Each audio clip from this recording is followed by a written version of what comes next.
Hello everyone, Venris here, and today we'll be talking about the changelog for SFO GRIMHAMMER version 1.0 Slave Masters, so the update that is being released at the day of release this video. We'll be talking about the changelog. The changelog is now available for everyone. It's free at last. And the first kudos to every Patreon, everyone that was supporting this update, helping with the feedback especially, and for the last days, because I have to say that the week before the release was quite crazy and crunchy. There was a lot of random stuff, and I still think that there will be some bugs and things to fix after the update releases, but let's not linger. We are going into this changelog summary. I will be talking about the most important changes, explaining why they were done, and so on and so on. First, and the most saddest change is that the Horde factions modded for Horde factions are not modded anymore. What does it mean? It means that CA changed that all the unique Horde factions that were made via modding, like for example Alberic ship that we had, Wolfric in the past, Lockhear ship, those things are not working anymore because CA moved this to Startpost. Startpost is a compilation of files that can be edited in the game, but they are not independent. They are not independent from themselves. So if I edit it once, then it will be editing it in every mod that does that. So easier to explain, like all the mods that add other factions won't be working anymore if we would do it with SFO. So sadly, this feature that I really like, so Arbalic ship and Lockhear ship, were removed totally. That also includes the landmarks that we had for the Black Arcs, for the Dark Elves, because again, they are using the same system, so sadly those were removed. Gladly, this not include the Beastmen or the Nakai, so all of those buildings and things are still there. I don't know why.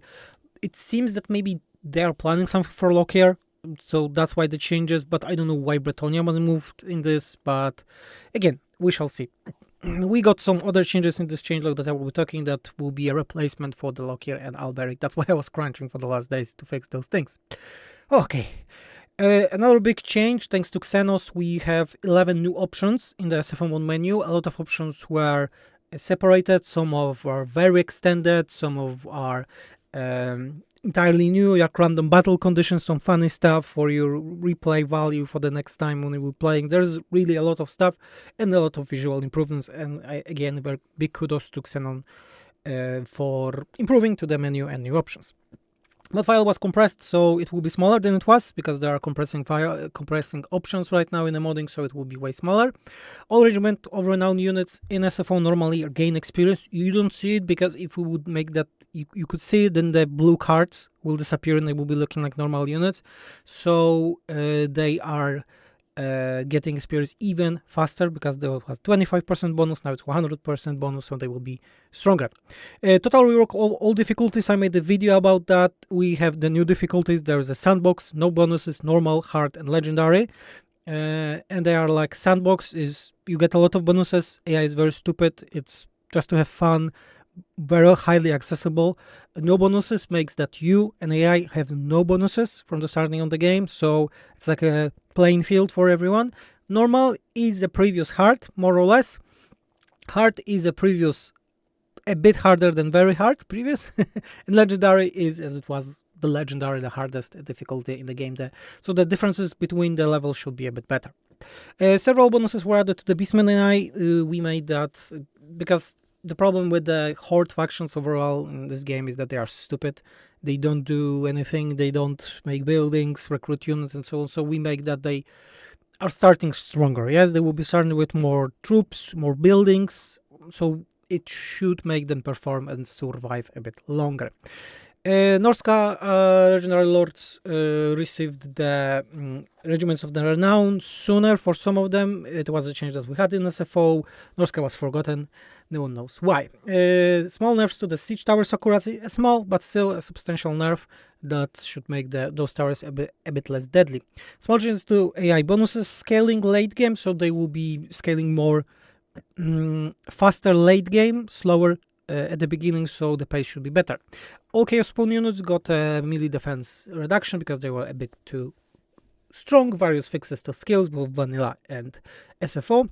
All anti-plague commandments received additional effects against plague, and they got received like the immunity for 1 turn when the plague starts, so you're not getting plagued immediately.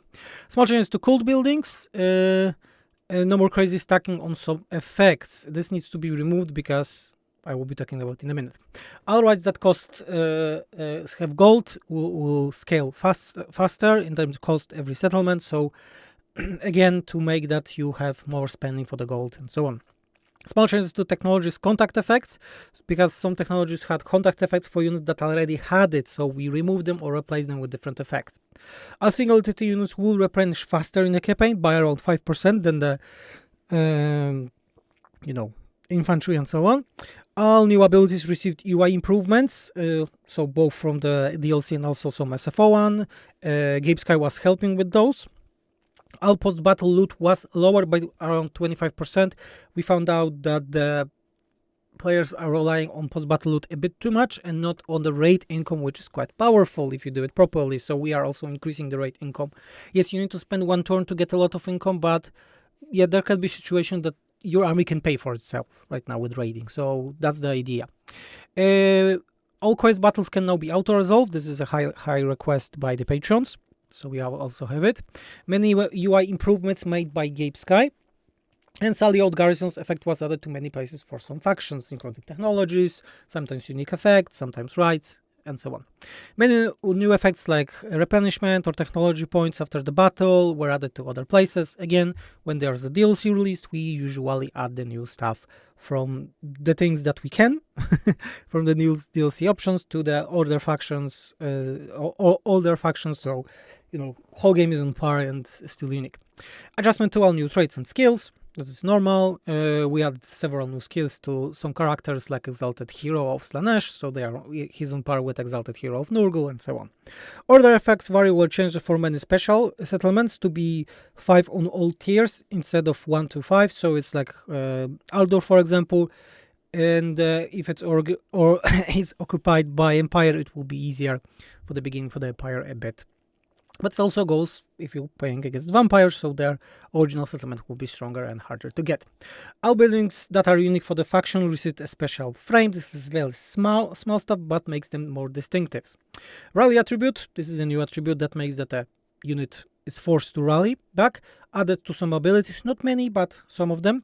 And cool buildings, this is the thing that I was talking about higher, is that we changed a lot of effects with them because they are very lackluster in some of them and they were too much situational, like damage on Wednesday when there's a full moon. So a lot of buffs and all of them are not getting any costs anymore. Yes, they have a build time, but they have no cost anymore. And the Magus building, so if you don't understand what the Magus are, is that you need to make a building, then another building, and then it spawns a Magus cultist, and this Magus cultist was able to make a new cult that was stronger with more slots and buildings. And it was nowhere explained really in the game, so you added big information to the building, what does it do, what the Magus guy is doing, and so on. So it's just better, and those buildings are also buffed by a lot. Okay, let's go to the Norsca. So the first DLC faction. Pelagius armies are getting faster movement, 25%. I still think that this mechanic is cool at the beginning, but it's quite annoying at the end, so probably I will be making that this movement range will be increasing over time or something like that, because right now it's still quite annoying for me. All events were rebalanced, normal stuff. When they are adding new events, we are looking on those and rebalancing. Garrisons were changed to not be on all buildings. They are now on infrastructure buildings, so main chain, infrastructure, and garrisons. And altar garrisons were buffed a lot because they were quite weak. So we wanted to make the garrisons a bit different for the Norscans. Spoils gained from building was lowered a bit because, yeah, you're getting a lot of spoils, so we are lowered those. A lot of values to technologies were also changed, mostly nerfs, because I have to say that the technology for Norsca is quite crazy, even if you're comparing them with the new factions like High Elves or Slaanesh. They are, there's quite overpowered in many effects, so yeah, we nerfed them.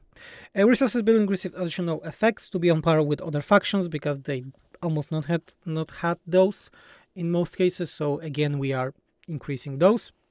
Female Noble Generic Hero were such adjustment, and he got a new traits, so those small stuff here and there. Let me look on some of the abilities.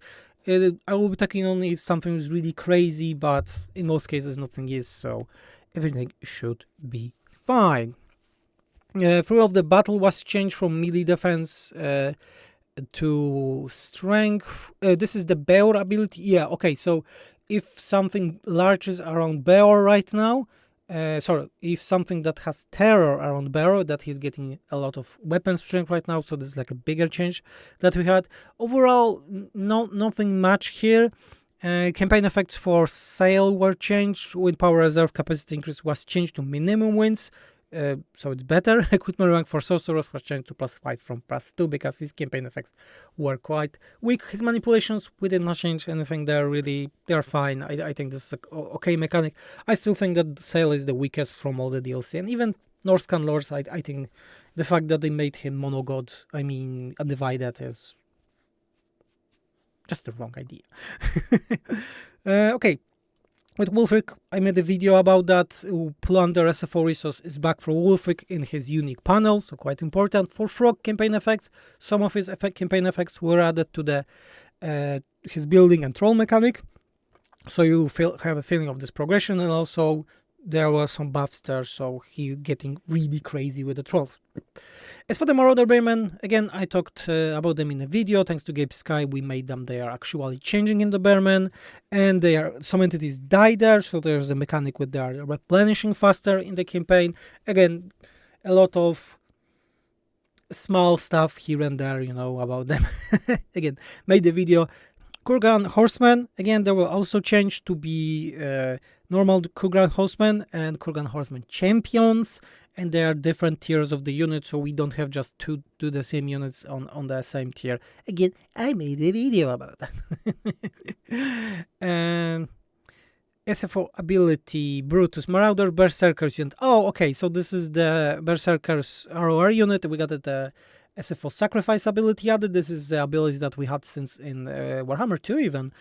For the Cultists of Chaos, then we added it to Marauders when you're playing Undivided and so on. So some cool new additions. Marauder Great Weapons were also changed to be better. What do we have else? Chariot, some abilities, nothing really like crazy. Chimera, not much changes. We changed the poison to burnt. Chimera ROR, no changes, very good one. Flaming Breath was changed to be stronger and higher cooldown. That's normal stuff. Perfect Predator duration was changed, and a lot of stats increase for it, so it's way better. Dreadmaw was changed to Toxic Venom, not the poison, so it's doing heavy damage to single entities right now. Poison of Blood also inflicts poison effects right now, so it's like it has double of those from Deadmaw, so it's going near the net Deadmaw is a bad idea right now. So in terms of Athens, the biggest change is that the Athens are now on the same level as Giants, and we try to make that the Giants are entirely different. They are more like a buffers with their ability, AoE and so on. They got rally to their ability. So Athens are more specialized, when Giant is more like, this is your support, you should go with it. High Elves. High Elves is interesting because I think the least amount of changes. Funny fact, so making Norsca took me around week and a half in terms of modding. Slaanesh took me almost 3 weeks because of the Hala changes. Crazy amount of shit to do there. And with the High Elves, it took me like 3 days to do everything because it's very well rounded, very good effects. Didn't change much. Many buffs to the technologies. This is like the biggest thing I would say. Small changes to patronages. Some of the new traits changes. I made the short about that. How I was working on those traits. It was quite crazy, but again, a lot of small changes here and there. Rituals, values changes. So overall, I would say that we didn't add much to the High Elves. This is a very well-rounded faction. Some of the units we already had. That was the Lothran Skycutter, so we just incorporated the changes from SFO into the vanilla. Again, a faction that I encourage you to check. Lore of Mists got a lot of small, cool changes here and there, but overall, as a faction, I would say fantastic roundup, and I highly recommend this DLC to anyone. Other stuff that we did for all the legendary lords of High Elves is that their unique technologies are on the separate tab right now. The UI visuals were changed a bit, small buffs there. Alithanar, this is a big change, is that his soul tokens from SFO2 are back. This is his unique resources, but it's working different than in SFO2.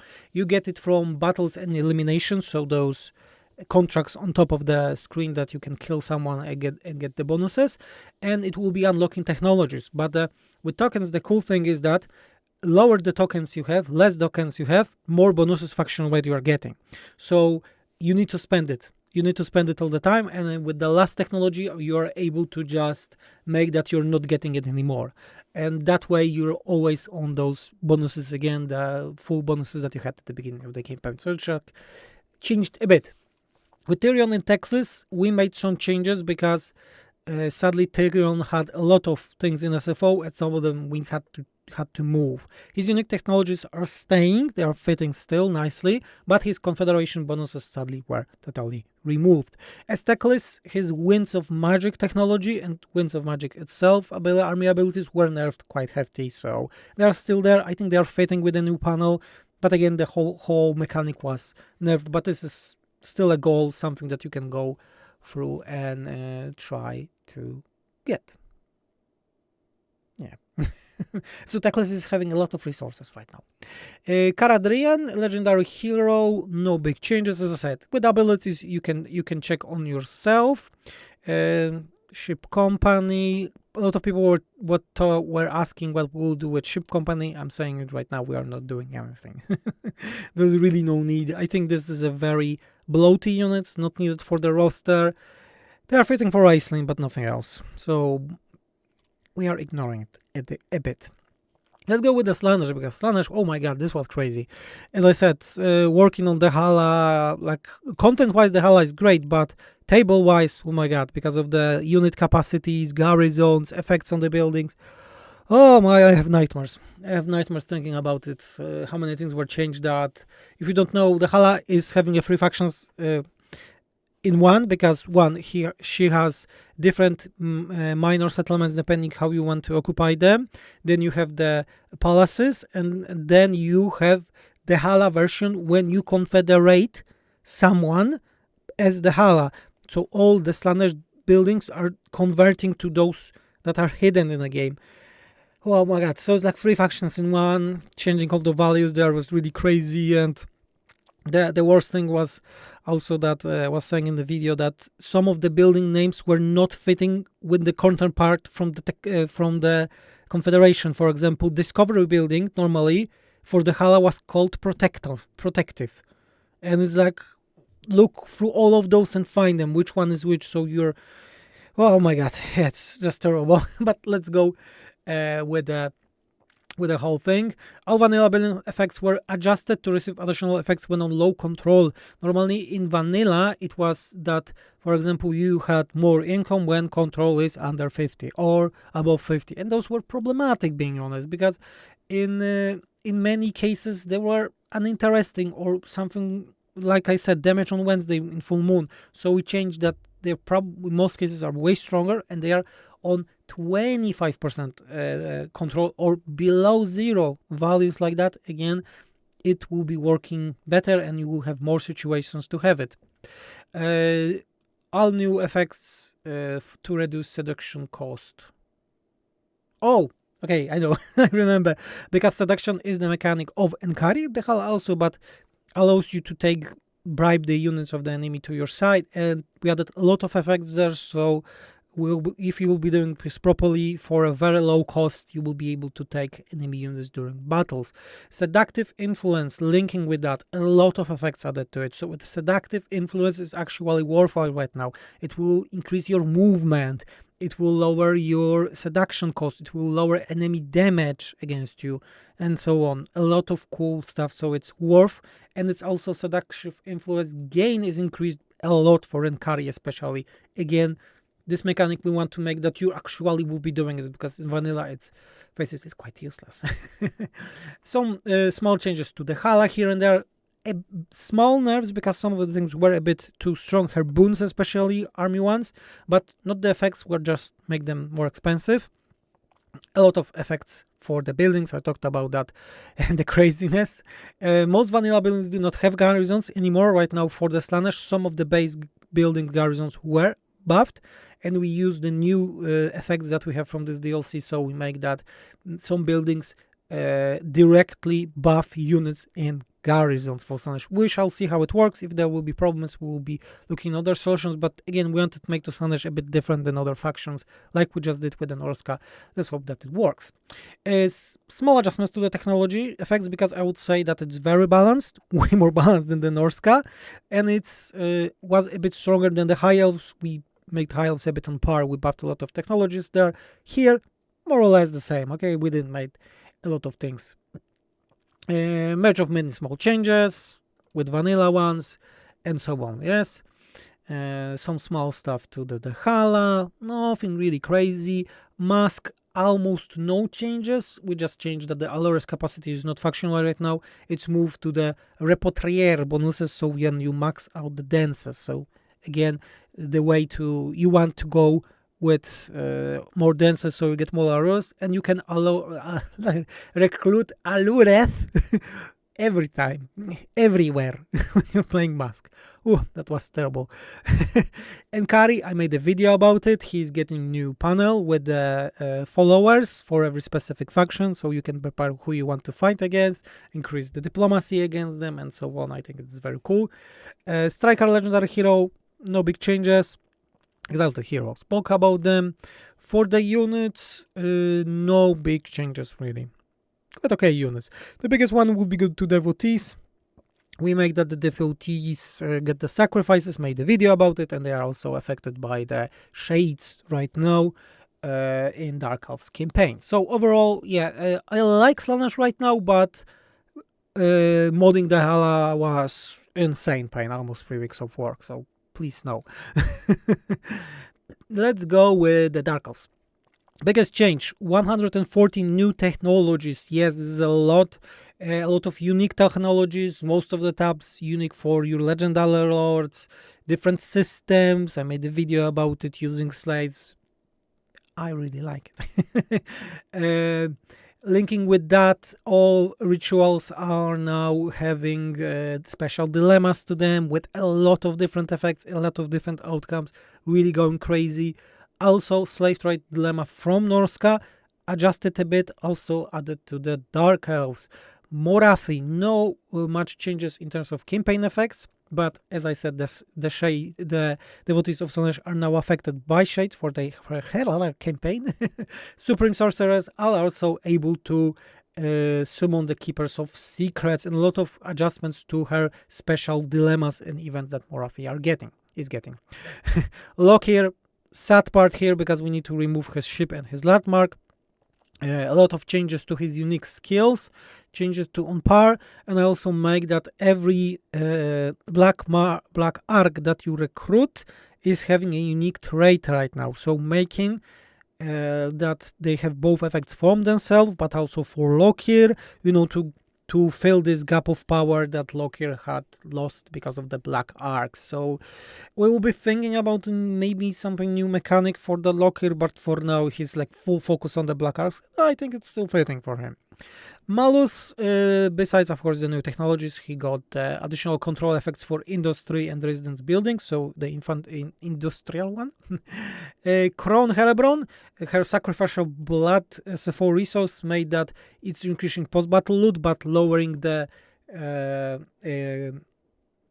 buildings income, making that we want her to be more dynamic, not sitting in the base, go and attack, yeah? Do something. Like with the sticky, do something, Crown, do something. And not much changes to the Rakarf. His dilemma got a lot of changes, but besides that, some unique stuff. Malekith panel, additional art. Besides that, not much changes. I really like this panel. Slave consumption building was increased, but overall we want to make that the fluctuations, movement of amount of resources that is named slaves, how many you have it, change more frequent, you need to spend it more right now on other places like technologies, rights, and so on. So we want to make it a bit more dynamic. That links with the rituals that I was talking about. All our durations will change because then can be affected by the technologies. Some of the rituals got new effects, like War Master didn't had any gifts of the Witch King, got effects besides the normal effect, and so on and so on. Yeah, okay, let's go to the Chaos Dwarfs, another faction that I'm really happy that we had time and ideas to get back because to balance upon, because most of the ideas are from him. Slave Trade Dilemma also added, again the one from the Norsca. Astragoth campaign, all garrisons are being affected by the normal battles, so when you're doing battle, on the next turn your garrison will also get experience, so Astragoth garrisons can be quite crazy. But because of that, all his units recruitment is higher, but also allied troops are getting more experience, and the unique Overseer Lord stance got a hefty buff. Darazon, so the fire guy, got a frenzy for hobgoblins. Income from trade was increased to 100%, replenishment and speed bonus for Kadai units on recruitment buildings was added, and fire resistance for own units on territorial place with a spell intensivity 25 for Overcast Lore of Hashut spells. Zatan, all about momentum, so post-battle loot increased by 50%, income from building lower, death blow for laborious units added, death blow ability for labor units added, and unique province commandment added with some nice faction-wide effects. Illusional Lord also received the unit capacity increased, the specialized one for main chain building, so you get capacity for free for the towers. We got a special building tiers depending on each legendary lord. Also for Conclave, I made a video about it. Each legendary lord that I did not set in the video, I wanted to make it a bit of surprise. They are getting faction-wide abilities when you level up them to 50, and some of them are quite hefty and strong. New dilemmas, again, to spend Conclave. I think this is very interesting thing. So you have this Conclave influence that you have a use for the whole game for it. Labor units got more experience. Chaos Corruption is getting more control, so you should not be having so many problems as Chaos Dwarfs were previously with the controlling SFO. Labor actions and settlements got some buffs. Sacking income was lowered, but the labor income from sacking was increased. Yes, Kadai building was moved from tier 4, from tier 5 to 4, so you can get the destroyer faster. A lot of building effects buffed, small buffs to the technologies, so there's a lot of also effects for the allied troops, for getting the allied troops, because you know they are mercenaries, sometimes Chaos Dwarfs, and they hire other mercenaries. And Kadai units got small buff to the melee attack, and their auto resolve should be better, so they shouldn't be dying so often in auto resolve. Okay, let's go to the other smaller changes. Skaven, all heroes and their capacity was changed to be always on tier 3. Some of them were 4, so you're getting them faster. Rat Force, so the mechanic from the second tab from SFO is a bit slower right now. A bit of a nerf.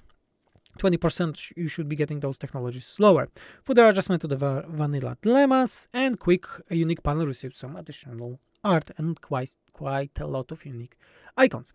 Tehanawen received the plague resistance increase effect in his Sotek prophecies, so when you're getting those prophecies in the top left panel, you'll be getting the plague resistance. Nakai, all temples